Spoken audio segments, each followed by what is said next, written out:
Hey, what's up guys, and thanks for tuning into the channel. In today's video, we're going to be taking a look at the SH Figuarts Raditz from Dragon Ball Z.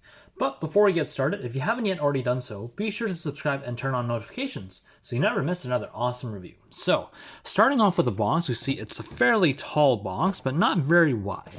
It's still pretty thick, but I mean, he's got all that hair, it's to be expected.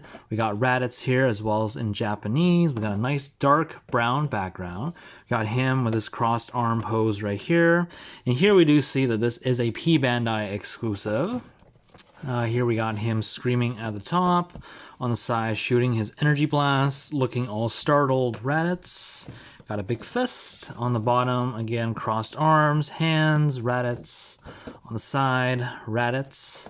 And on the back, we got our typical SH Figuarts poses as well as descriptions. So, yeah, that is that. So let's get this box out of the way and let's take a look at this guy right here. So here we have Raditz. We see he's a pretty bulky guy, much bigger than Goku or Vegeta, but not as big as Nappa, which we will take a look at in a second later. We got nice green scouter. He does have, it's hard to describe. He does feel kind of cheap compared to some of the other SH Figuarts, and I don't know if that's because of the glossiness. Like his chest armor is very glossy, and there's not much paint on it. It just seems very just cheap.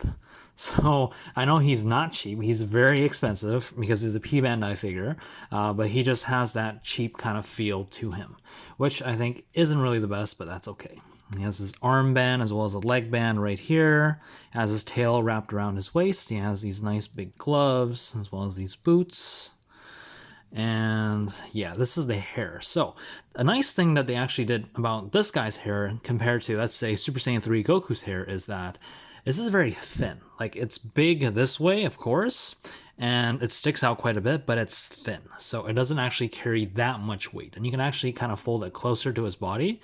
And actually, it looks like it still flows very nicely. Of course, you can flip it out this far out, but there's no way he's standing like this. But so yeah, it's really nice that they actually made the hair a little bit more practical, I would say, in terms of a figure.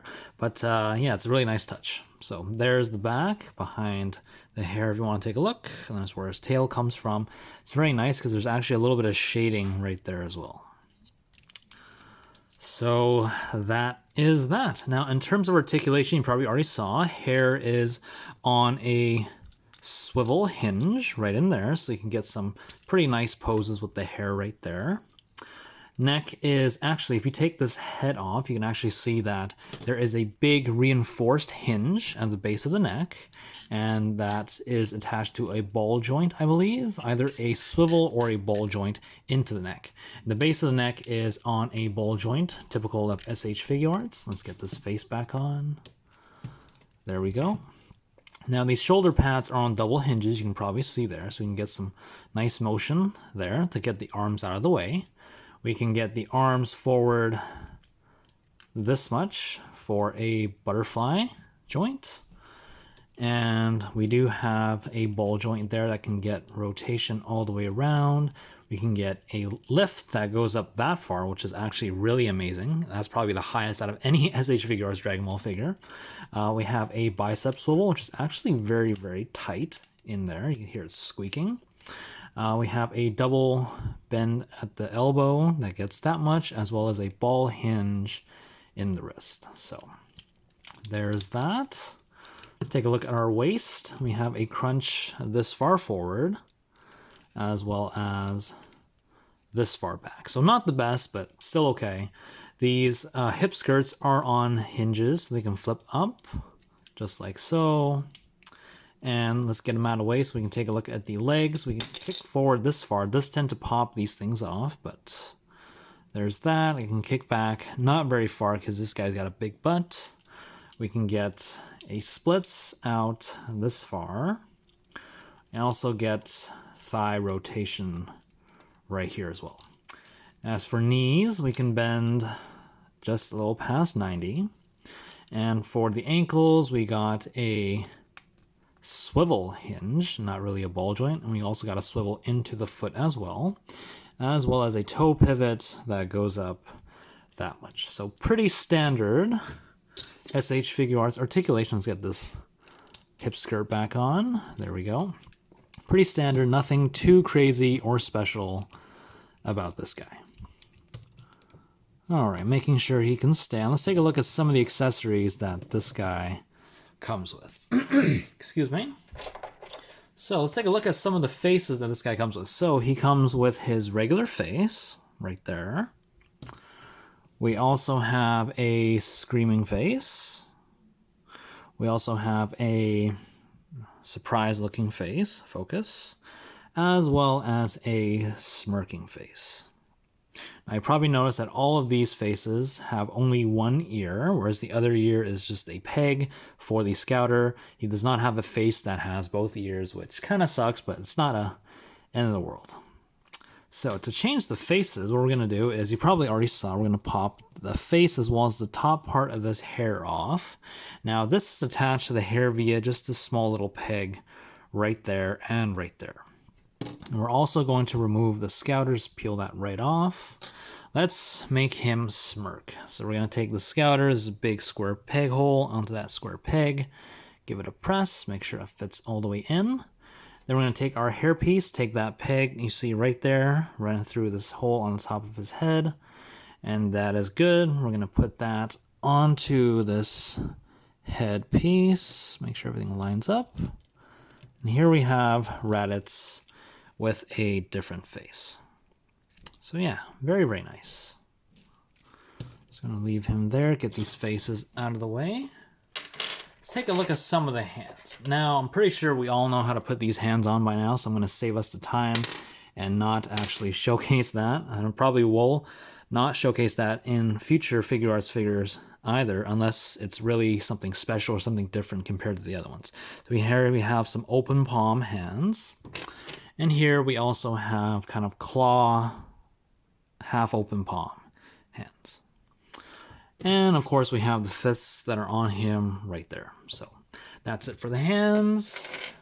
He also comes with another tail. Now the tail that's on him right now is wrapped around his waist. And to remove this, what we're going to do is we're going to take this top part and we're just going to unpeg that. The end of the tail actually tabs into the, I guess, the root of the tail via this little peg you can probably see. And this is all like a soft plastic. So once you untab that, you can then kind of use your fingernail and just pull this tail right out of the back, just like that. And then we can kind of just wiggle this tail right off to the side, just like that. And here we have that folded up tail. And next we're going to bring in our straight tail, or rather, I guess, unwrapped tail. And you can see the end is shaded as well, so that's very cool. And we're just going to take this ball joint and we're just going to put it into that socket right there. It might take a little bit of doing, but it's going to push it in. You should hear a little click, just like that. And here we have the free tail for Raditz. You can kind of have it folded down between the legs on this side, however you want it. So yeah, that is that. Make sure he can stand. And what else do we have? We have his crossed arms. Now, let's see, very, very nicely painted. Now to do this, what we're gonna do is pull off both of his arms at the bicep. Just gonna do that. Might not be the easiest thing. That was actually pretty easy. Let's try the other side as well. Just give it a tug. This side's not as easy, but you want to be kind of firm. Try not to break anything. That still looks good. Nothing broke. Good. And what we're gonna do is we're gonna fold the arms forward, kind of like this. I'll just show you how it's done. I'll do it off camera because it takes quite a bit of time. And you're just going to take these two peg holes, or these two pegs, so we're going to peg them into these two holes on his arms. So I will be right back with them all pegged in. All right, and here we have Raditz with the arms all crossed. As you can see, very, very nice. It's flush against his chest. Now for him, he actually does have a little bit of a gap where his bicep meets his deltoid.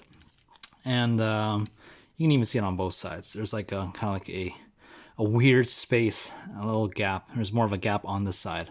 And I guess it's just like a molding thing. It wasn't the best, but other than that, it doesn't look too bad. If you look at it straight from the front, it hides it pretty well. Now, these shoulder pads don't actually go all the way down, which again is not the best, but I guess that's why they're on double joints, just to kind of accommodate the crossed arms pose. So yeah, that is that. Now, he does have one more accessory. I'm just going to get this hair out of the way as well. Now, this last accessory piece is actually just an adapter piece for a stand, as you can see. Now, all we're going to do for this is we're going to pop off this little back piece, just like that. See, we got 5 pegs that peg into these 5 holes on the back. We're going to take this one with the 5 pegs. We're going to peg it onto the same place. There we go. And then you can actually take a stand, you can plug it right in there. Now, a nice thing about this is there's this big kind of ridge right here, but that actually fits into the hair. I don't know if you can see, there's kind of like a groove right there that this will kind of just fit over. It doesn't actually peg in there or anything, but it just kind of rests there. So that's kind of cool. So yeah, that is that. So I'm going to put him here. Let's get everything off to the side. Let's get some comparisons going on real quick. So here we have him next to his little brother, Goku, or Kakarot. As you can see, he only goes up to his shoulder, and he's definitely way bulkier, way bigger as well. I'm going to move him here. I'm going to move him here. And let's bring in the rest of the Saiyan squad. So here we have him next to Nappa. And if you can see, Nappa is bigger than him. He's bulkier than him. He's also slightly taller than him. Now, what I was saying before, how I felt that he seems cheap, is because if you look at Nappa, he's got this nice matte finish to his armor all throughout his body. He also has shading on his legs. This feels more premium, much more premium than this guy right here. So that's just me. It's not a deal breaker. He's still a very nice figure, but I just feel like if he had more of a premium finish like Nappa, it would be so much better. And to finish it off, here we have Vegeta to close out the Saiyan trio. So yeah, that's that. Let's get everything out of the way here. Get Goku out of the way as well. And let's just have some final thoughts on this figure. So very, very nice figure. Like I said, he does come across as cheap compared to some of the other SH Figuarts, especially for a P Bandai figure. Definitely wish that they could have given him more of a matte finish rather than just like glossy finish on his armor. Now, in terms of being a P Bandai figure, I do feel like he comes with a little bit less than what he should have. Now, I'm just going to bring in all of the accessories again so you can actually take a look. There's nothing really special about his accessories that really makes him seem like a P Bandai figure. Of course, he is a nice figure. I do like this figure. He definitely completes the Saiyan trio and definitely a good figure to the SH Figuarts collection. But yeah, I definitely feel like there's more to be desired from this guy. So if you guys enjoyed the video, be sure to let me know by hitting that thumbs up button. And until next time, guys, take care.